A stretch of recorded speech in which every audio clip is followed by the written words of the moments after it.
All right, everybody, welcome to another packed Sunday edition of This Week in Startups. First up, we do another edition of VC Sunday School. Molly's going to ask me about the difference between a top-tier VC and a second-tier VC, and we double-click on it and get into what happens in a board meeting. Do you discuss tactics, strategy, the plan, the mission, and what it means to be a great board member and investor in a startup.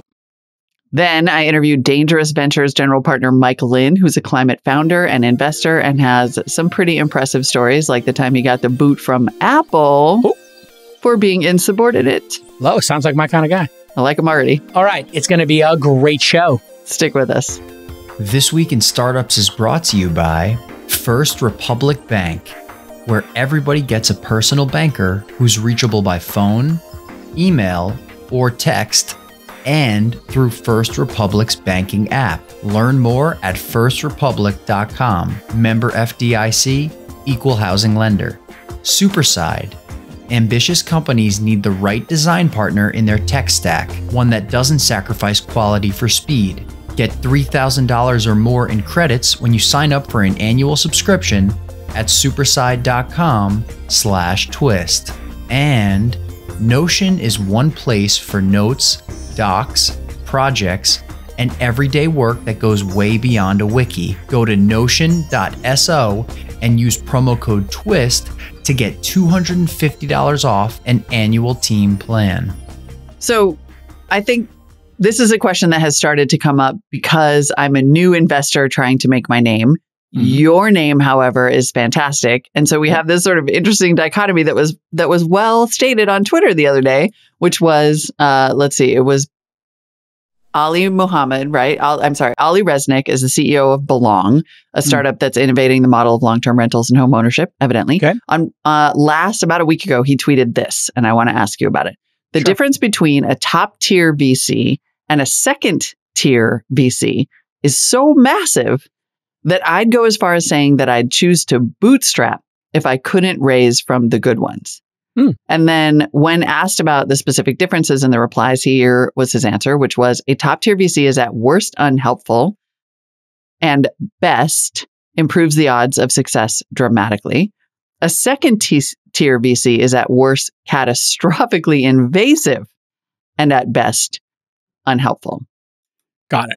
So first of all, what is a top-tier VC versus a second-tier VC? Yes. How would you define that, Yeah. I would start with, who hurt you? Who hurt you? I mean, this is a subtweet, right? Resnick, it's a subtweet. This is how people back channel to their board. So it's like the good board member on his board is now taking aside the second-tier VC on the board. All right. Is there truth to this? Okay, so yes, there is. Does he mean new ones? There's top tier. So when we say top tier and second tier, are we talking about reputation? Are we talking about returns, et cetera? Or are we talking about the firm's reputation or the individual's reputation? So let's just look at that for a second. Yeah. Let's just say a helpful VC versus a non-VC, or a legendary VC with a lot of experience versus a neophyte one. And here's what happens. The more successful you become as a venture capitalist, the more comfortable you are in your own skin, the less imposter syndrome you have, and the less pressure you feel because you're good at it. And this is one of those really rare instances where the feedback loop on how you do as a venture capitalist is delayed by about a decade. So imagine if we were like a basketball team and we played for 48 minutes, but we didn't know the score. We didn't know the fouls. We just found out 10 years from now what the outcome of the game was. We're like, I think we did good. I think we worked hard. I think we put the ball in the basket, but everything is being kept secret, right? So you couldn't see if the ball went in the basket or not. That would be a good way to think of it. Literally, there was some magic way to avoid seeing if the ball went in the basket and knowing the score. So what that does is when you start out as a VC, you can get very, very anxious, nervous, and then you start acting strange because you're acting out of fear, as opposed to acting out of confidence and a focus on doing the important work on a day-to-day basis that we do as capital allocators, picking which ones to invest in and then supporting them as much as you can after you have invested. Mm-hmm. So what is it that a top-tier VC can do at a company that's so great?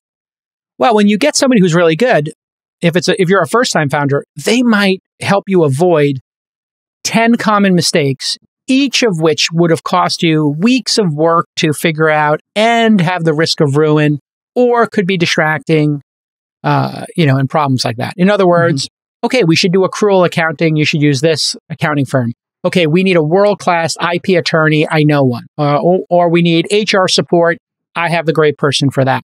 You want to do sales? I know somebody who sets up sales teams for SaaS. You should read this article. You should talk to this person. Would you like me to introduce you to somebody who's done it before? Mm-hmm.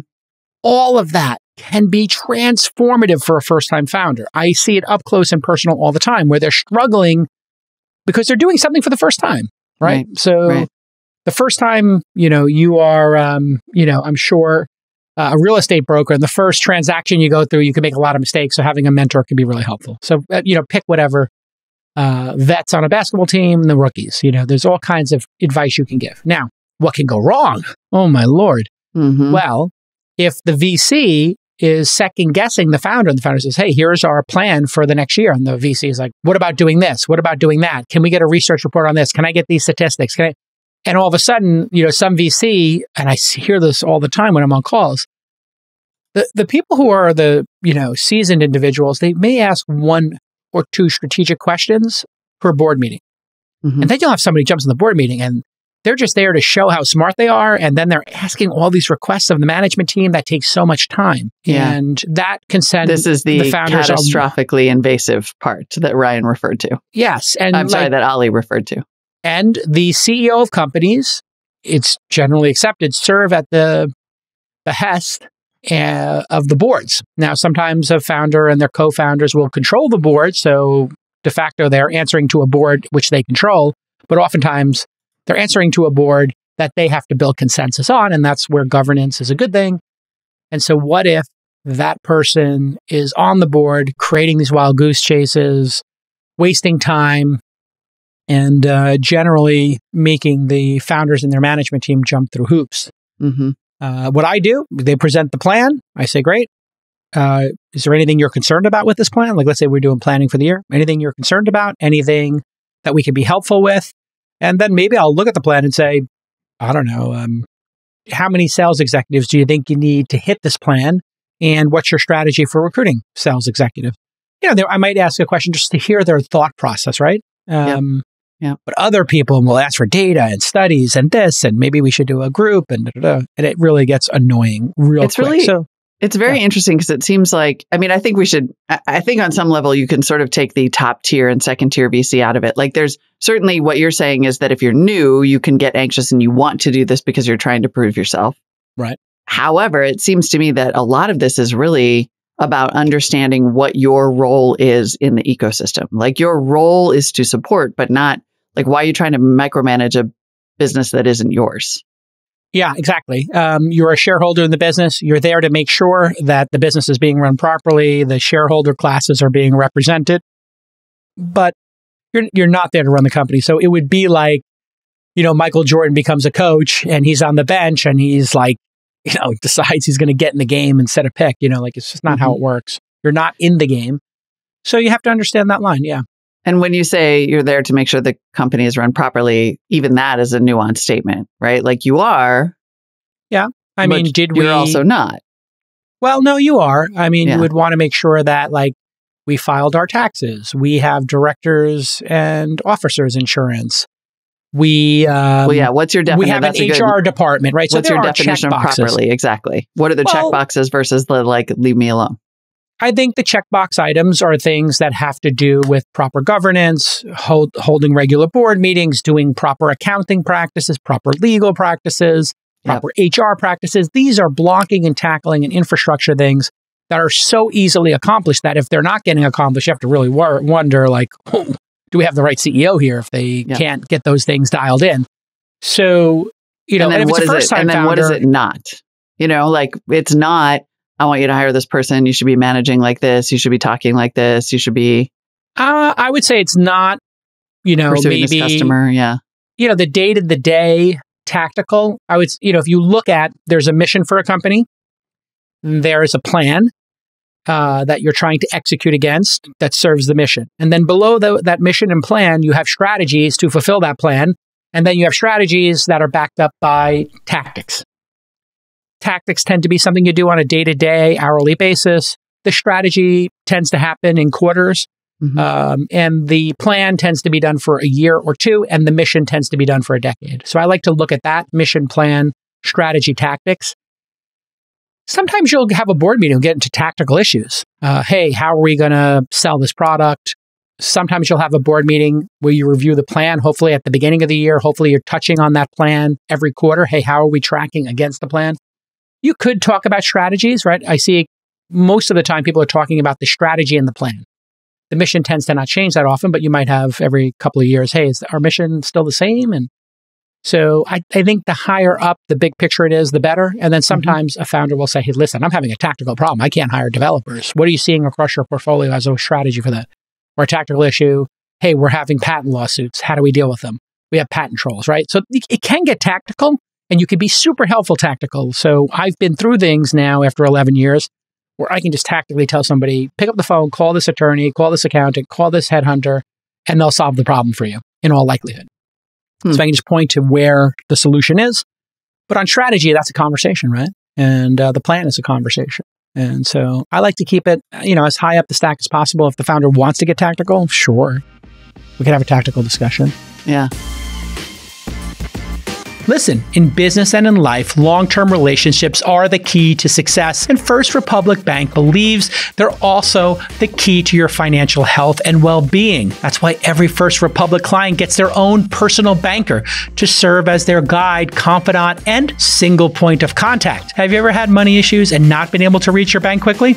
I have. And it's absolutely brutal. We all know that. With First Republic, that will never be a problem. You can reach your personal banker via phone, email, text, or through First Republic's banking app. Ashley is a managing director on my team and has worked with First Republic on one of our fund accounts for almost 4 years. And she loves their customer service and support. Again, this is not a one-time transactional situation. It's a true partnership you can count on for years to come. In fact, 7 out of 10 First Republic bankers have been with the bank for over 10 years. Discover what a long-term financial relationship can do for you. Visit firstrepublic.com today and learn more. That's firstrepublic.com, member FDIC, equal housing lender. I love that though. Mission, strategy. Say those again. Mission, strategy. So you have the mission way up here. Yep. And then you have a plan that you create to fulfill that mission. Plan. After that, you have the strategy. And that you're going to deploy, and then tactics. Write that down, everybody. Yeah. Well, look, a tactic might be if we were building a content site, there might be tactical things like social media and SEO, right? And you can hire an SEO specialist, you can hire a social media specialist, a content creator. Then the strategy might be, okay, our strategy is we want to raise our profile with this group of people. Yep. And then the tactic might be, okay, we're going to do blog post, SEO, a podcast, content marketing, paid marketing. Those are all the tactics to fulfill that strategy. We want to raise awareness because we sell into, we're selling into banks. So we need to raise our profile with banks. We need a content marketing strategy and a paid strategy. And then the details are there. So sometimes they'll actually use a board meeting to present the strategy of their go-to market, right? And then the plan is always there, right? So sometimes people will, if they're doing 6 board meetings a year, have the plan come up every board meeting. Here's we're tracking against plan. Here's our, org chart. Here's the positions we're hiring. And you're really there. The board meeting, there's some check boxes to make sure we're doing things right on a legal basis, et cetera. And then there's, how are we doing according to plan? Yeah. And is it accountability? Most founders don't need accountability because they're accountable to themselves and their teams. So it really is a chance to just have a really high-level discussion about the plan, how we're doing against it, and if there's any way we can help, and where are you stuck, right? Yep, totally.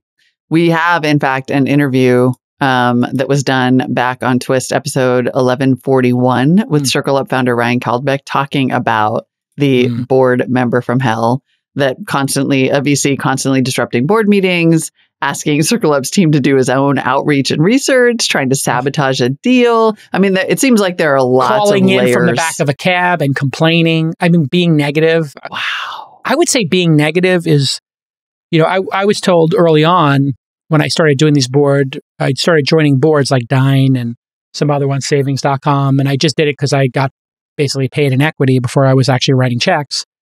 And they told me that my enthusiasm and my energy and my positivity was my superpower in the board meetings. Because you'd have some people who were just constant like Eeyores, like from Winnie the Pooh, and oh my God, we're never going to get this done or whatever. And I was a founder. I was like, oh my God, we could totally do this. We're going to do this and this and this, and we could get this done. So I think enthusiasm and being a steady hand is the thing I've tried to at this age and my role in the industry. I try to be calm, optimistic, and really helpful, right? And keep the team motivated, right? So, even when things are going wrong, that's where you really need your VC to even get more calm. So when I worked on an ambulance, and I would watch these when I was a volunteer at Bravo in Bay Ridge, Brooklyn. I would watch the people who were EMTs and paramedics work, and I was amazed at how calm they were when everybody around them was screaming because somebody was bleeding or having an asthma attack and they couldn't get oxygen, or they were choking, or they were having a heart attack. And that ability to come in and become more calm in the eye of the storm is something that I have really worked on in my career. So when things are really challenging, I get into a very Zen state of, okay, what's the plan? Let's assess the situation and let's work it out, right? I think that's really important in a board member. Yeah. Because if you're having a hard time as the founder and the building's on fire, and then somebody's like, oh my God, the building's on fire. Who set the fire? And you're freaking out. It's like, okay, the building's on fire. Panic. How many people are don't panic. Right. How many people are in the building? Where are they? How do we get them out safely? Has anybody called the fire department? Where's the fire extinguisher? Let's go through this list and figure out how to save some lives here if the building is on fire, and how to put the fire out and get everybody to safety. So there's like some process there that like pilots or EMTs have to go through, right?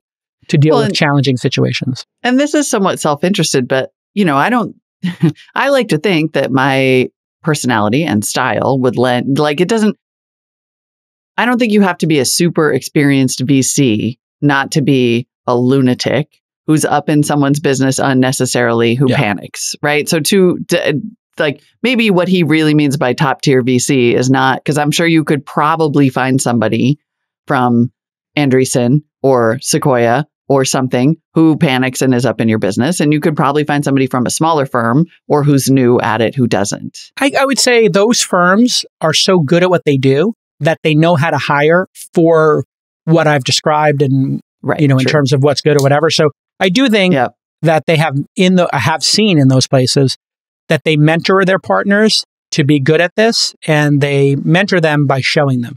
So when I go to board meetings, I always bring a managing director with me. So Jackie and Ashley join me, and you will start joining me as well.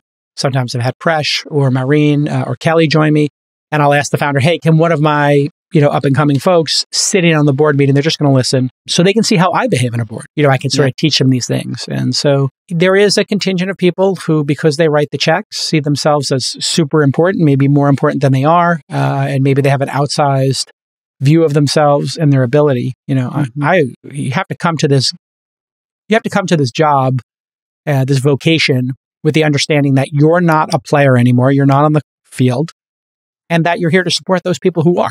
And if you come to it with that intentionality of just how supportive can I be? How can I help them avoid mistakes? How can I help them stay focused? How can I help them with things that are scary or challenging? You just want to be as supportive as possible and not be a lunatic like this person was, the Circle Up founder talked about. But some of these people get high on their own supply, right? And I think because I was a journalist first and an entrepreneur myself, I just never thought I knew better than the founder who was in the cockpit, right? If you're in the cockpit and you're flying the plane, you understand how this plane flies probably better than me, who's sitting in the first row, as a board member. I tend to defer to the founder, and it's their company. They have to make these decisions, and just try to be as supportive as possible and not be distracting. The distracting thing is really, really brutal. Okay. So you have an amazing guest today. Let's talk about who's going to be on the program today. Yeah, I'm very excited for another Sunday edition of This Week in Climate Startups. Next up is an interview I did with Mike Lin, who is a general partner at Dangerous Ventures, which is a small fund now getting bigger, focused on climate solutions. A lot of focus on adaptation and resilience here, which is interesting. He describes it as a Dunkirk strategy for approaching climate tech, almost like a managed retreat in terms of adaptation and resilience. But what's interesting is that Mike is a serial climate founder, and he's had a couple of successful exits in the past. He worked at Makani, which is basically airplane-based wind kites, wind farms. Makani was sold to Google, and he has another one called Fenix. He also has some amazing stories about how he ended up being a founder. For example, he was fired from Apple's climate team for insubordination. Oh, wow. And it led him to become a climate entrepreneur. So that is coming up after the break. It's a really good interview. Stick with us. Are you having design problems? Well, you need to check out Superside. Superside is a great alternative to old school expensive agencies and messy talent marketplaces. They help you get quality design at scale. Superside has created an entirely new category, which they call CAS, C-A-A-S, internally. That's right, creative as a service. By subscribing to Superside, you'll get a dedicated design team built specifically for you and access to a platform that makes it easy for you to request designs and have them delivered quickly. They are a fully managed service and completely hassle-free. They work with brands like Amazon, Salesforce, and Shopify. You've heard of them before? I mean, these are incredible brands, as well as tons of fast-growing startups. Superside only hires the top 1% of designers from around the world, and they make sure your team has a full range of capabilities, from ad creatives and landing pages, super important, to motion designers and custom illustrations, beautiful, and even memes, my favorite. So here's your call to action. Go to superside.com/twist and get 3,000 or more in credits when you sign up for your annual subscription. This is a Twist exclusive and valid only for the next 3 months. I want you to go to superside.com/twist. That's superside.com/twist to get $3,000 in credits when you sign up for that annual plan.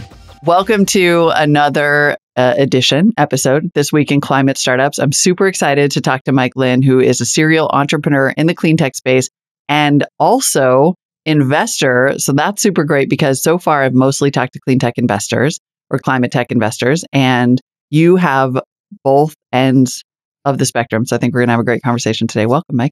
Thank you so much. It's great to be here. So let's start with the startup side, the part where you have actually built and exited climate tech startups, because I feel like that is super inspiring, because I keep joking that there's like 3 climate tech investors for every 1 startup. You've done it. You can give, future founders a little bit of a sense of the travails, the pitfalls, the successes. Let's go through them, I guess, one at a time. Tell us about Makani, which was clean energy and acquired by Google. Yeah. And kind of a cool kite-based Totally. tech. Yeah. Makani was founded and came out of a very exciting startup studio of sorts before, the name really existed, called Squid Labs. And this was founded by a good friend and dear mentor, Saul Griffith, and a bunch of really smart folks coming out of both the MIT Media Lab and the Stanford engineering program, where I'd done my undergrad and master's. And so it was very much this, ivory tower of smarty pants folks, but it was really a culture of builders.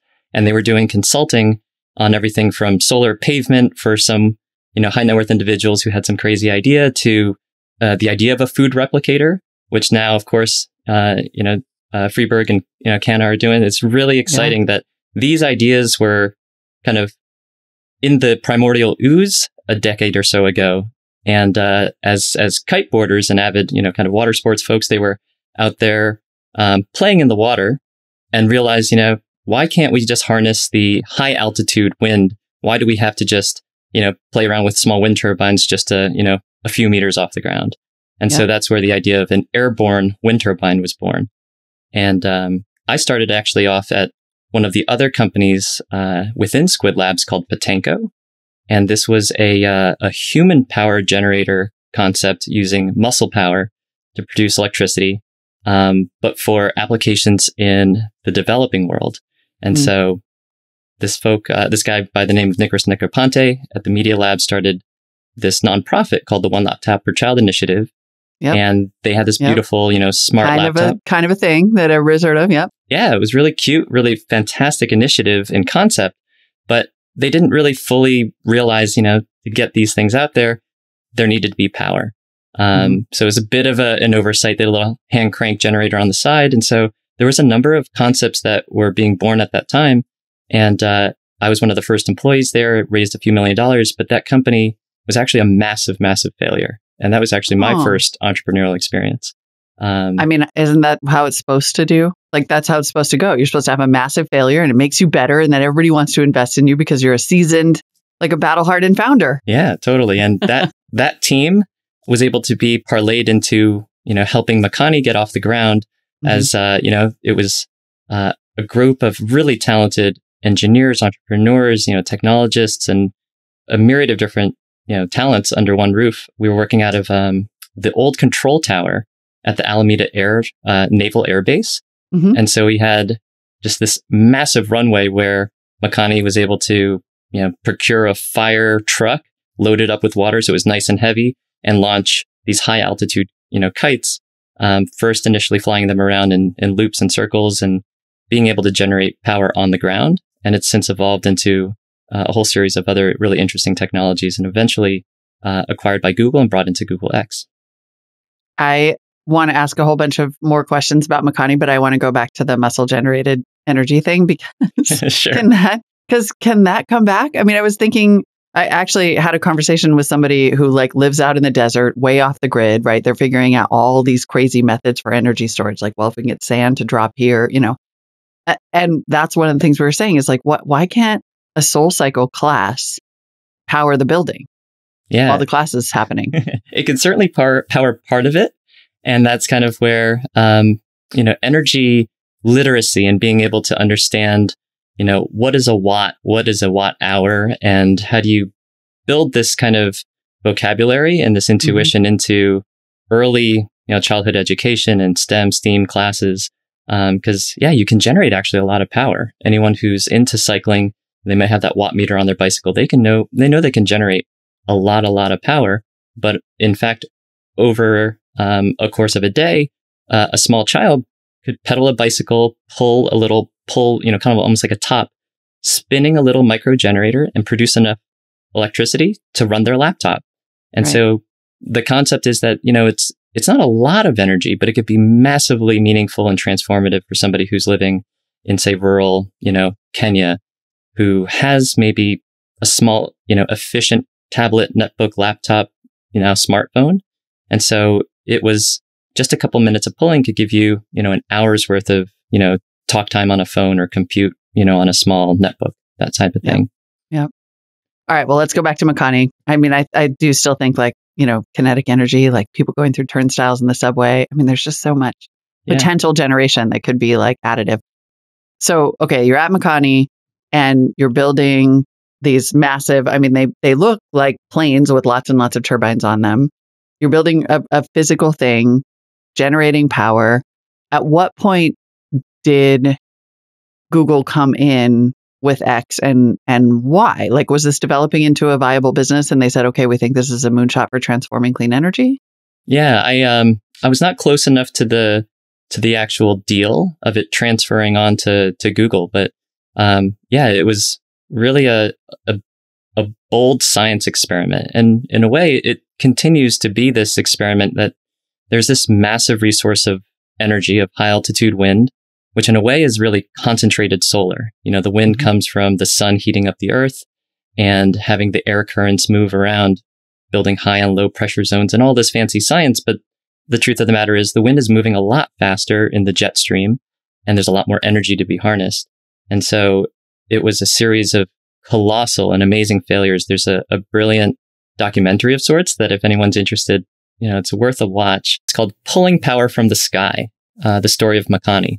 So that's awesome. that's on YouTube, where you can see the actual progress. What was really exciting about Makani was not only the science and the technology, but the attitude that, well, we can really try and do something transformative. And who knows, it still might be another decade or so before it's really commercially viable.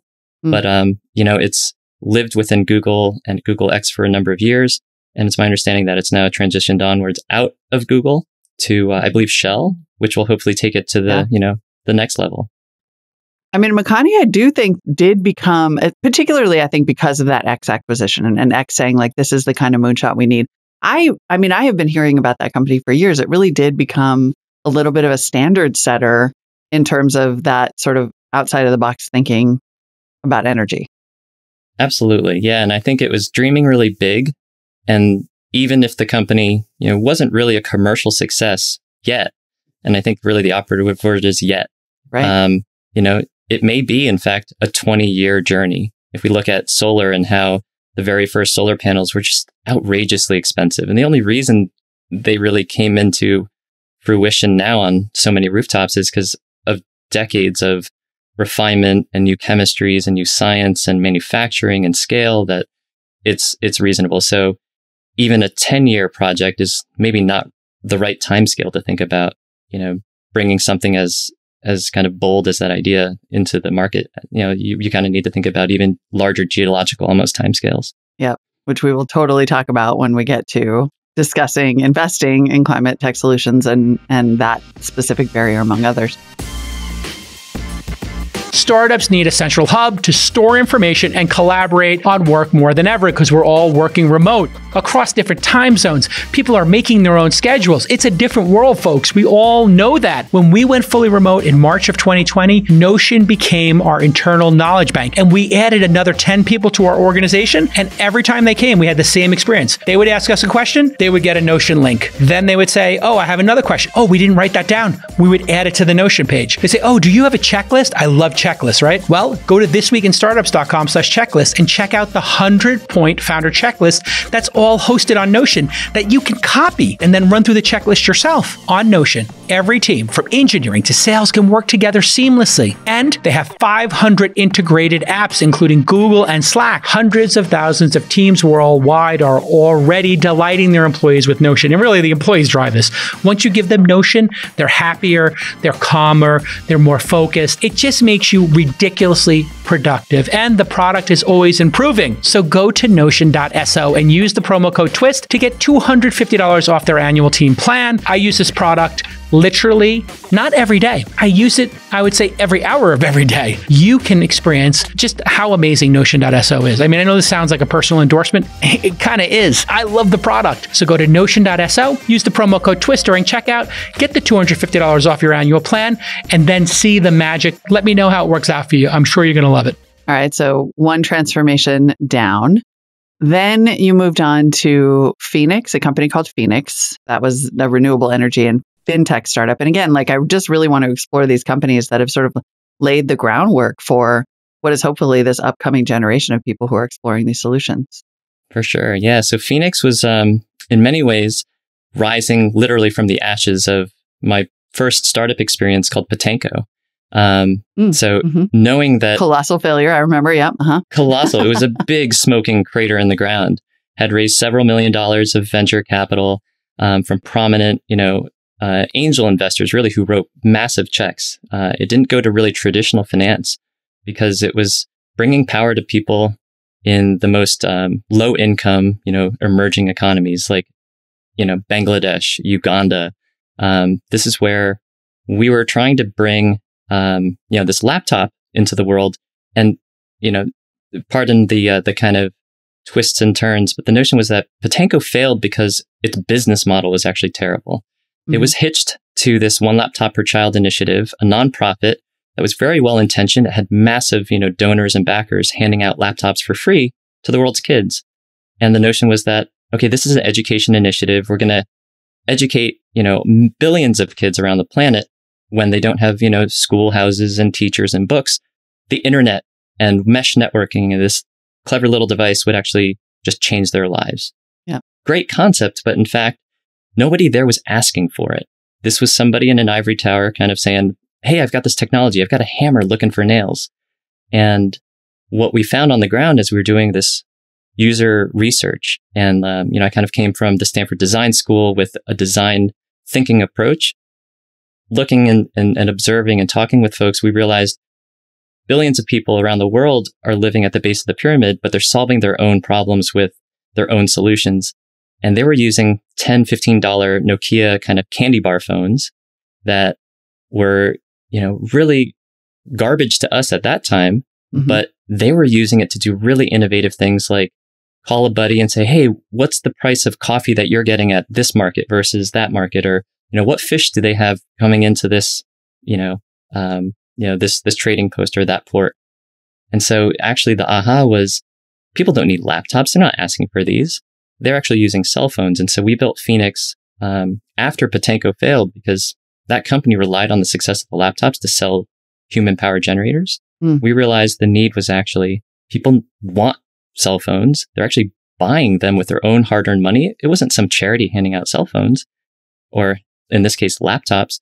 They were finding these, buying them, and multi-billion-dollar telecoms were entering into these markets, Kenya, Uganda, Tanzania, Bangladesh, to install like 3G, now 4G, soon 5G networks, where people only earn like a couple dollars a day. It's really super surprising. And that there's in fact a fortune to be made at the base of the pyramid where you can help people do well while doing good. And so they were using these tiny little cell phones as tools initially for business. So just in the same way, technology adoption, the first, computers were massive and they were used by businesses, the first fax machines and then laptops and now cell phones. It was business people that adopted them. Yep. So not surprisingly, folks in Africa were buying cell phones, but they had no way of charging them. The same problem with the laptop. And so we observed these entrepreneurs who would dig a car battery out of an old broken down truck and then charge it up somehow at like the local community center where there was a generator or power, haul it back to their village, and then open up a little micro power company charging 25 cents to charge up somebody's cell phone. Wow. It was like super inspiring and entrepreneurial. And that was the spark for Fenix. The notion was that this is helping people rise out of poverty. It's rising from the ashes of this previous startup. And it's about rebirth and renewal, that mythical Phoenix, the Firebird, exists across lots of cultures from, ancient Mesopotamia to China to Africa. It was just this beautiful story about rebirth and renewal. So as a renewable energy company, we actually started by talking to people, observing what they were doing, solving their own needs, and could we give them a better solution? And that was, in a way, a better car battery. And so we designed actually a smart battery system that we called the Ready Set that could actually charge from virtually anything. From that human power generator, we built a little bicycle pedal generator that could attach to any bike. But also there were solar panels, little wind turbines, micro water wheels. And if you had the grid power, you could use it as backup.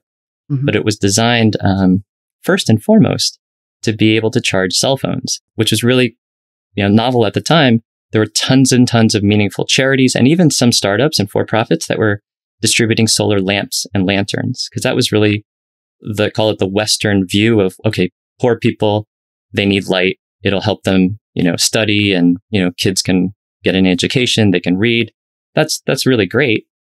But that's not what they were asking for. Right. They wanted to power their cell phones. And so Fenix actually got started when the folks at Google approached us and said, you know what? Psst, we've got this secret project called the Android phone. It's $1,000 now. It's not even available in the US. Wow. Yeah. But hey, we've cool got origin story. So amazing. They had engineers, bringing duffel bags of, brand new Android phones, the G1 Android phone with a little sliding screen. They were working with local nonprofits, microfinance institutions.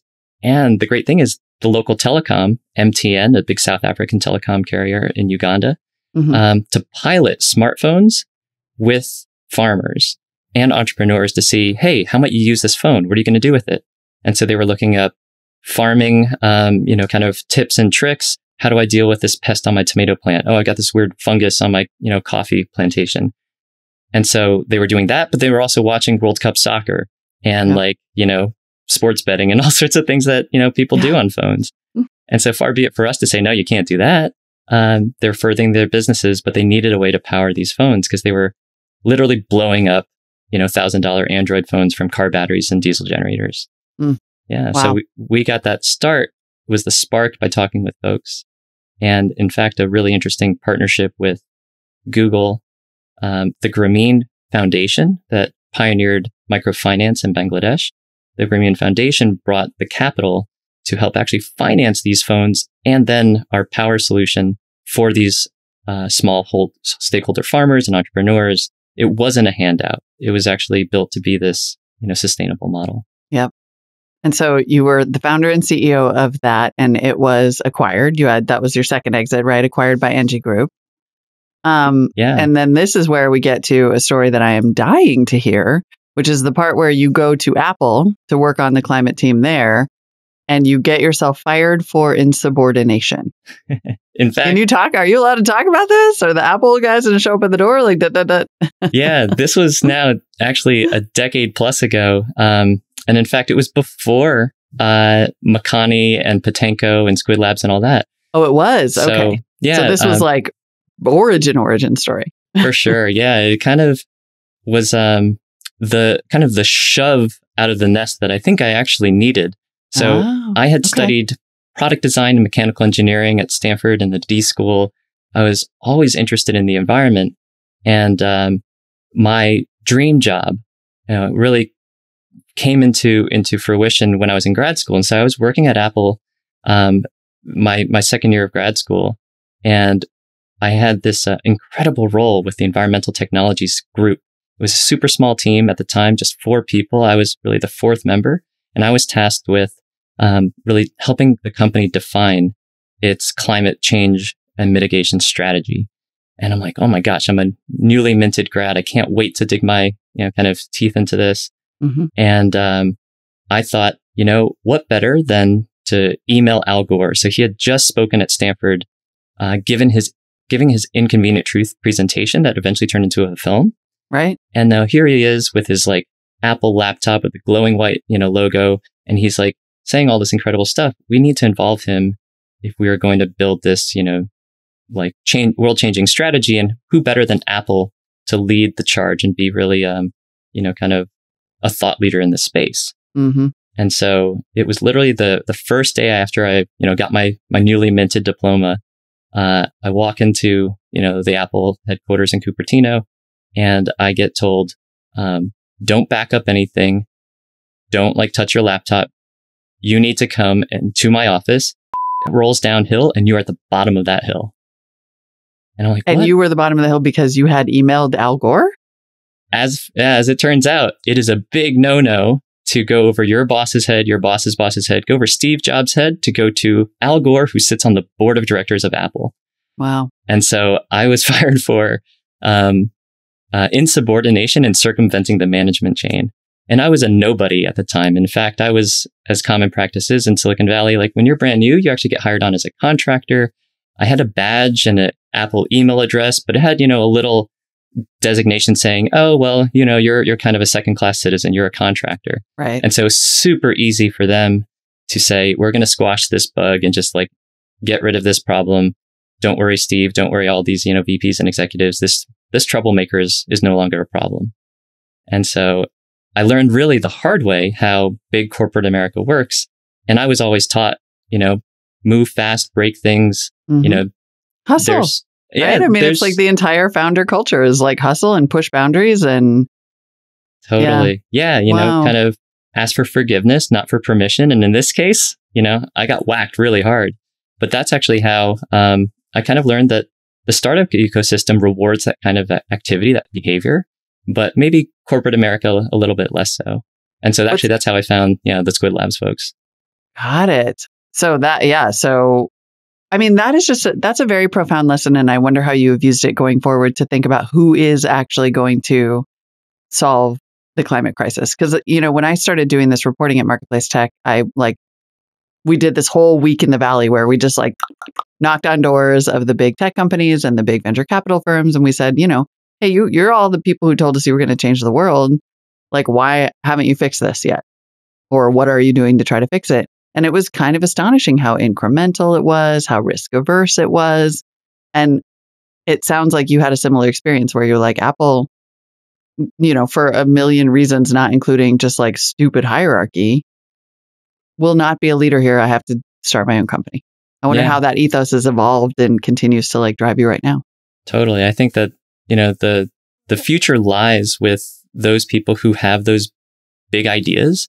Mm-hmm. And all too often, companies that are very successful are more often than not looking to preserve what they have, and not necessarily stick their necks out. No one really ever got rewarded for, I think, especially in corporate environments, doing something that was really, really bold. You kind of, it oftentimes attracts a type of person who wants to just kind of keep their head down. And especially at Apple, where the culture was, you didn't want to be cornered in a elevator with Steve Jobs. He would ask you, what's your name? What do you do? Like, this was a really caustic and toxic culture. And I came to learn that Apple was not the think different, the kind of the bold and creative company that I think most consumers think of it as. And that's not to say that Apple isn't a great company and make great products, but not necessarily the right cultural fit for a lot of people. Yeah.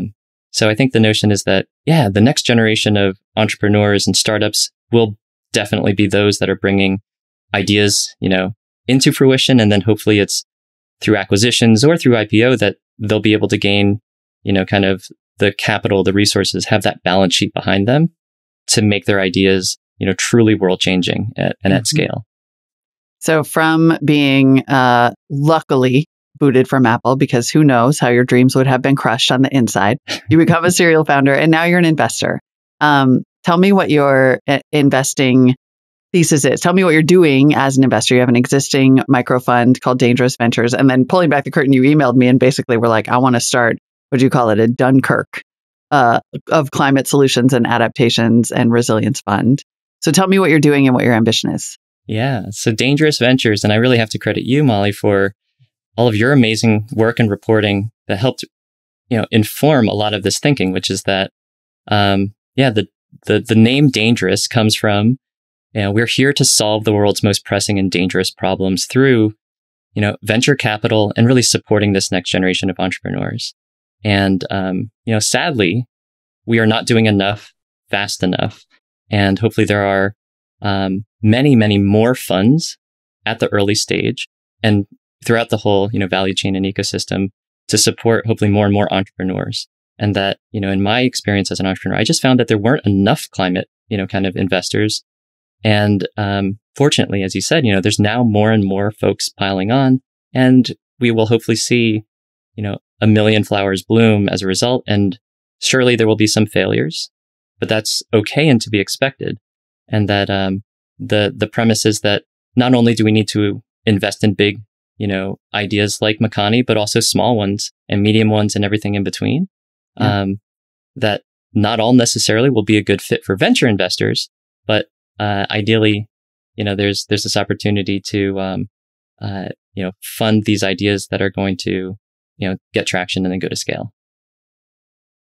So you are currently investing out of a micro fund. Tell me, before we get into the mechanics of the funding, what areas of climate do you think need more startups? I mean, I feel like this is sort of the fundamental philosophical question. And, we recently talked to John Doerr on the show, and he was basically like, look, as an investor at this point, we have to be thinking planet scale, full stop, right? So I wonder what your thesis is in terms of where you put your time and your money and where you try not to waste your time and your money. Yeah, I think that the Dunkirk kind of analogy of, Will you explain that for people who didn't see the movie? Yeah, I'm read history. I'm by no means a historian or expert, but my understanding is that, when the chips are kind of stacked against you, you do need to regroup, retreat. And this was a massive evacuation effort during World War II, where, literally every tiny boat that was available, folks pitched in to rescue these troops that were stranded, in Europe, such that they could fight another day. Yeah. And I think that this is kind of where climate solutions, adaptation, resilience, mitigation, these are all components to surviving and hopefully thriving in an ever-changing planet.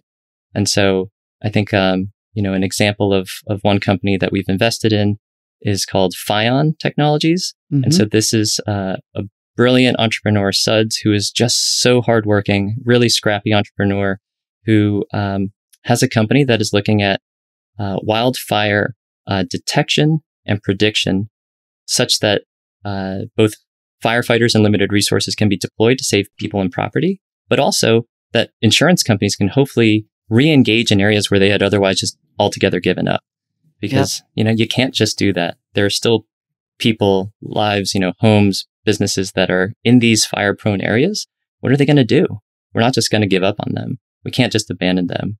So I think that, to John Doerr's point, especially for a person as prominent and, as influential as he, who commands so much capital, should be focusing on these world, scale kind of solutions. Mm-hmm. And for those, investors such as myself at the micro kind of early stage side to invest in other ideas that hopefully can grow to scale, who can deliver venture returns, but at the same time might focus on a niche or an area that is also going to be incredibly meaningful, particularly to the lives of people. So not to ignore, what that means for the individual person. Yep. And I like that you brought up that you're investing in adaptation and resilience and mitigation, right? Because those are, for people who are not familiar, sort of, there are two sides of this now. There's the part where we want to slow warming and we ideally want to stay below that 1.5 degree climb. Hope springs eternal at this point. Thanks for nothing, COP26. But also that there is a degree of change that is built in. And there is going to be increasingly extreme weather. There are going to be parts of the country and the world that are uninhabitable, and that we are going to have to figure out how to adapt and create resilient systems to survive the change that's already baked in. And I feel like this is clearly a company that's sort of in that category, making ourselves more resilient to this new reality. And that's an area where, frankly, I think there's a lot of value in putting funding in, because globally, spending on adaptation is like a tiny, tiny, tiny fraction. And we're talking about saving lives today. Absolutely. And it's perhaps not very sexy to say, right, we're going to retreat. We got to regroup. But, and I don't particularly like this, kind of belligerent war kind of analogy, like, this is the climate, fight that we're in. Mm-hmm. But it is, in fact, one for, kind of life and limb. We only have this one planet. I love the notion of being an interplanetary species, but, it's far easier to fix this home that we have than it is to terraform Mars. Yep. And in fact, maybe it's these things that we can do here to adapt that will inform how can we become a thriving, multiplanetary species and make Mars inhabitable so that we don't screw that up too. So the notion that people are at its core is kind of really part of our thesis. And that's to say that it doesn't necessarily have to be climate or carbon or energy, say, related alone, but also to look at the people component. So we're also investing into things like mental health and behavioral health, autism, because these are challenges that we face living in an ever-changing climate. Just like climate anxiety is a terrible thing. Mm-hmm. All these, I'm a parent to a young child, and I think every day, like, gosh, with this pandemic, with the changing climate, like, what have I done bringing a new human into this world? And so, this every dangerous child is hope, Mike. My theory on this. Every child is hope. Totally. So it's wanting to provide, these people, caregivers, parents, those taking care of elders too, the tools and resources that they need in order to survive and ideally thrive in this, ever changing and really dangerous planet. And so investing in these dangerous problems is really the core thesis, because it means that there's actually a real need. We don't really necessarily need the next, Uber for X. All respect to, that kind of a business model. It makes our lives better, surely more convenient. But what are the true, most meaningful and pressing needs that we have right now is our investing thesis. Yeah.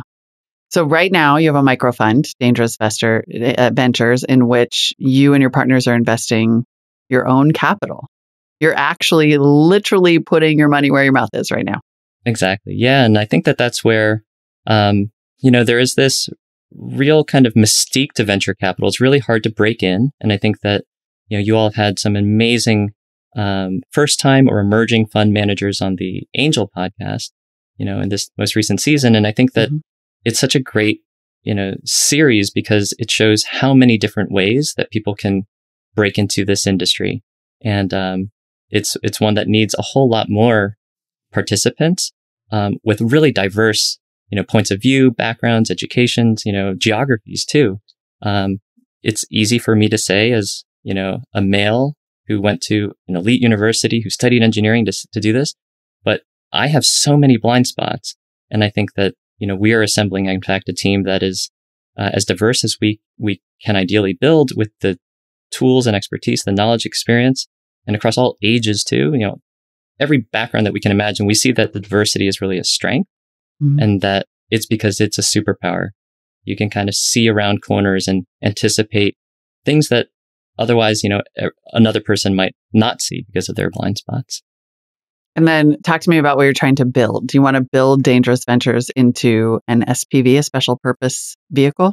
Well, how will that work? In fact, that's kind of where we started, with an SPV being kind of a simple way for us as three, GPs and one LP to kind of build this initial fund, which we're deploying out of. But, over time, to grow something that is really exciting, that is, in fact, going to be able to write bigger and bigger checks and support entrepreneurs, and you kind of grow with the companies and being able to double down on your winners and all of that. Gotcha.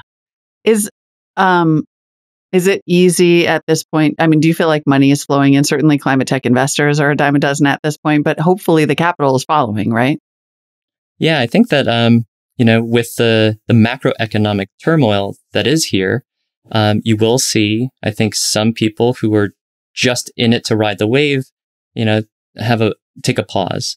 And then for the LPs, fortunately for many of them, this is, just another kind of bump in the road.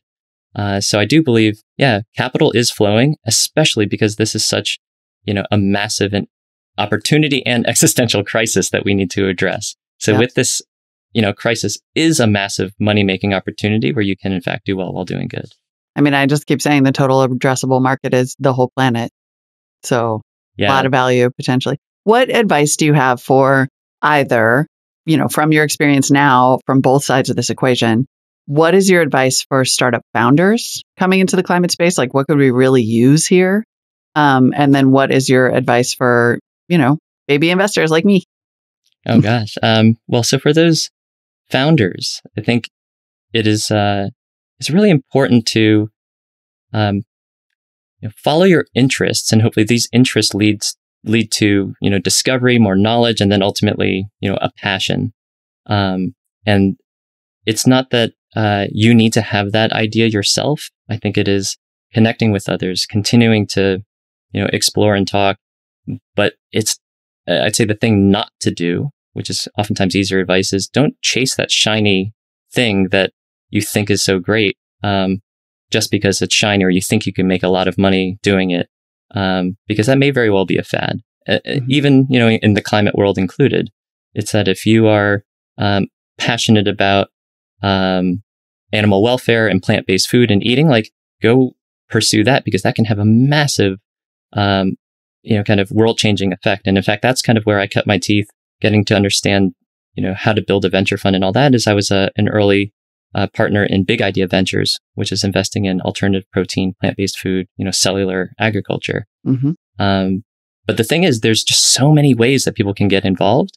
If it's, mobility or energy storage, or maybe water technologies, we're going to need all these things, and they're all impacted by this, ever-changing climate. Yep. No pun intended. Wait, pun intended. Mike Lin is an investor and engineer and a serial entrepreneur currently investing with Dangerous Ventures. And by the way, if you are listening, I just want you to know, Mike sent me an email that was so good that here he is on the show. So do the same thing. Follow that playbook, and hope to hear from you. Thanks a lot, Mike. Appreciate it. Thank you, Molly. Thank you for all the work that you do. Hey guys, Rachel reporting here. On February 14th and 15th, we'll be hosting Founder University Intensive. This is a 2-day program for founders. Now, this course is only open to women founders. We'll be hosting a course open to everyone on May 9th and 10th. You can apply for both at founder.university. And applications for the longer 12-week Founder University program are due on February 14th, and you can also apply for those at founder.university. Follow Jason and Molly on Twitter @Jason and @MollyWood. If you're not a boomer and prefer TikTok, search for This Week in Startups to find the fan account @this_week_in_startups. And our official account @TWI Startups. But honestly, the fan account is way better than ours. And if you're still not tired of hearing from Jason 6 days a week, you can hear him read his book Angel at angelthebook.com/audible.